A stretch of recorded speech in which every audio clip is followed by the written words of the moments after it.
you're standing out on the pontoon and there's 75 women and you see a buoy that's about, 300 meters away, and you realize that all of those women aren't too dissimilar in speed, and they all want to try to get around that buoy first.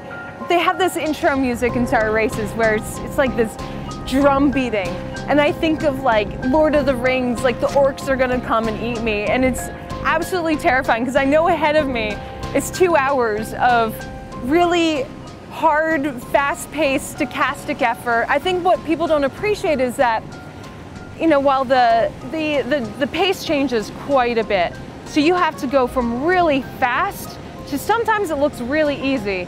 And it is pretty easy, but it's your ability to be able to cope with that stochastic effort for the highs and lows that really makes people, it makes it a very different sport from the non-draft racing.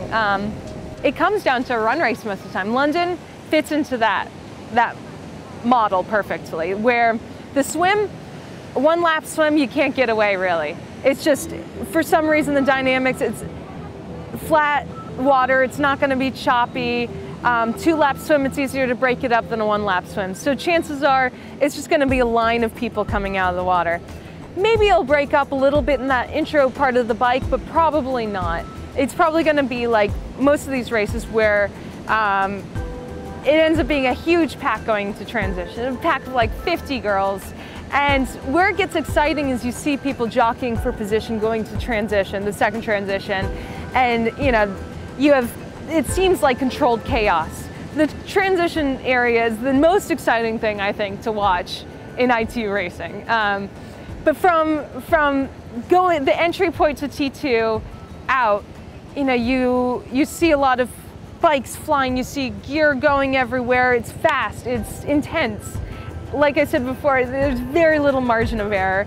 And then you get into these packs on the run, and you'll have people kind of going through the packs, you'll have people going off the packs, but pretty much halfway into the run, you have a good idea of this is the core group that's gonna end up.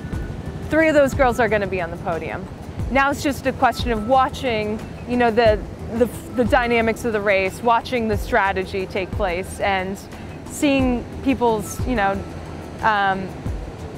race intelligence come out. And that's where it gets pretty interesting.